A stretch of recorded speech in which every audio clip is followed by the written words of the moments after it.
This video is going to be about perception varying within people and तुम कैसे perspective को अपने लिए यूज कर सकते हो ताकि तुम दूसरों को मैनिपुलेट कर सकते हो ज्यादा बेहतर. Perception comes from NLP, non-linguistic program. मेरे व्यू पॉइंट, मेरा सब कुछ.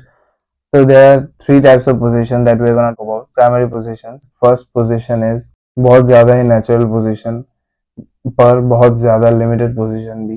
वो है तुम्हारा अपने थॉट्स, तुम्हारा अपना सोच and everything according to the situation, या फिर सर्टेनली जो सिचुएशन तुम्हारे पास दिख रहा है, जो सिचुएशन में तुम अभी हो उसके अकॉर्डिंग तुम्हारा अपना व्यू पॉइंट क्या है, तुम्हारा अपना सोच कैसा है and how are you feeling. अगर इस सिचुएशन या फिर इस पोजीशन से तुम ना निकल के दूसरे लोगों के बारे में या दूसरे लोग क्या सोच रहे हैं या कैसे सोच रहे हैं ऐसा ना सोचो, you can not win the arguments. The second position is दूसरे बंदे का या फिर सामने वाले बंदे का सोचने का तरीका कि वो क्या सोच रहा है अभी and how is he thinking and reacting to everything. उनको समझने की कोशिश करना वो लोग क्या सोच रहे हैं and trying to understand and reimagine what they are और what their perspective is. वो लोग कैसे सोच रहे हैं वैसा समझने की कोशिश करना basically. It's not by mind reading but किसी और को या फिर दूसरे सामने वाले बंदे को समझने की कोशिश करना ज्यादा. Just think, do you feel, क्या तुम सोच समझ या फिर देख पा रहे हो जो वो देख रहे हैं एंड क्या तुम वैसा फील कर पा रहे हो जैसा वो लोग फील कर रहे हैं इस सिचुएशन को लेके. So the third position is the point of view of a news reporter या फिर the point of view of the third person, कोई तुम्हारा दोस्त या उसका दोस्त या फिर किसी का भी जाना पहचाना who is not biased towards anybody. किसी की तरफ वो बायस नहीं है, किसी की तरफ वो एग्री ज्यादा करने की कोशिश नहीं कर रहे हो, बाहर से सुन रहे हो, बाहर से बोलेगा और मोस्ट प्रॉब्ली अगर तुम उसे कुछ पूछोगे भी तो दे वोंट रियली रिप्लाई. और वो सब कुछ अभी बाहर से देख रहे हैं, उन्हें अंदर का कुछ पता भी नहीं है कि क्या बातें हुई हैं या फिर क्या बातें चल रही हैं तुम लोगों के बीच में. फर्स्ट पॉइंट ऑफ व्यू या फिर पॉइंट ऑफ व्यू ही बोल सकते हैं कि 360 view of the entire play of the entire situation, जहाँ पे सब कुछ हो रहा है उसे बहुत दूर जाके दूर से देखना कि क्या हो रहा है and how is it looking like. क्योंकि situations to situations, you don't want to make it look dirty, you don't want to make it look कि it's a fight going on, you don't want to make it look कि बहुत सारे लोग एक साथ आ गए इकट्ठे हो गए तो अभी मजलिस जमेगी या फिर बवाल होगा इन अ सर्टेन प्लेस जहाँ पे कुछ भी नहीं होना चाहिए. और दूर से जब तुम देखोगे पूरे सिचुएशन को, you will obtain the most information, सबसे ज्यादा इंफॉर्मेशन तुम तभी कलेक्ट कर पाओगे. और इन सब पोजीशंस में कोई भी पोजीशन बेस्ट या फिर वर्स्ट नहीं है, सारे पोजीशंस में अपना एडवांटेज और डिसएडवांटेज है.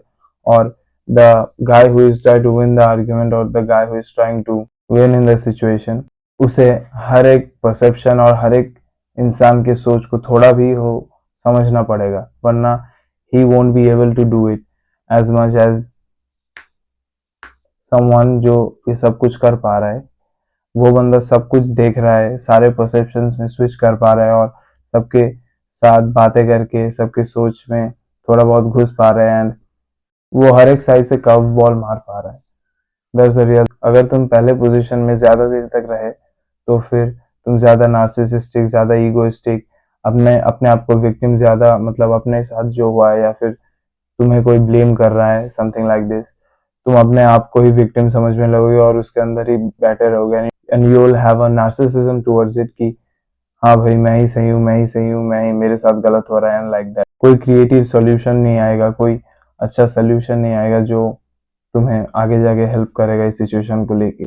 और दूसरे पोजीशन में अगर तुम ज्यादा देते रहे तो फिर तुम दूसरे बंदों के बारे में ज्यादा सोचने लगोगे, सामने वाले बंदे के बारे में इतना ही सोचने लगे कि अपना सब कुछ छोड़ दिए पीछे. अपने सेल्फ बाउंड्रीज भी लूज कर सकते हो अगर ज्यादा तुम दूसरे के बारे में सोचने लगो at every situation, क्योंकि in some situations maybe the other person is suffering but in most situations you are getting blamed. तो अगर तुम थर्ड पोजीशन में ज्यादा रहने लगे तुम ज्यादा ही डिटैच्ड और बहुत कोल्ड एक्ट करने लगोगे.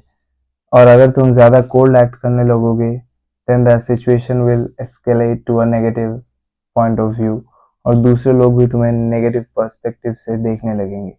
We have to improve communication more extensively to resolve conflict. तुम्हें तीन पर्सपेक्टिव्स के बीच में स्विच करना पड़ेगा ताकि कन्फ्लिक्ट कम हो और तुम्हारे तरफ, तुम्हारे साइड पे कोई सोल्यूशन निकले। और ये situations 3 people, 3 groups, 3 types of power कुछ भी प्ले में आ सकते हैं। इसमें सबसे बड़ी चीज हमें देखनी पड़ेगी कि सामने वाले बंदे के साथ हम कैसे बातें करें ताकि वो हमारी बातें समझ सके। हमें क्या इन्फॉर्मेशन चाहिए पड़ेंगी ताकि सामने वाला बंदा हमारे बातों के साथ थोड़ा बहुत अग्री भी करे, अगर if we are giving them the right information.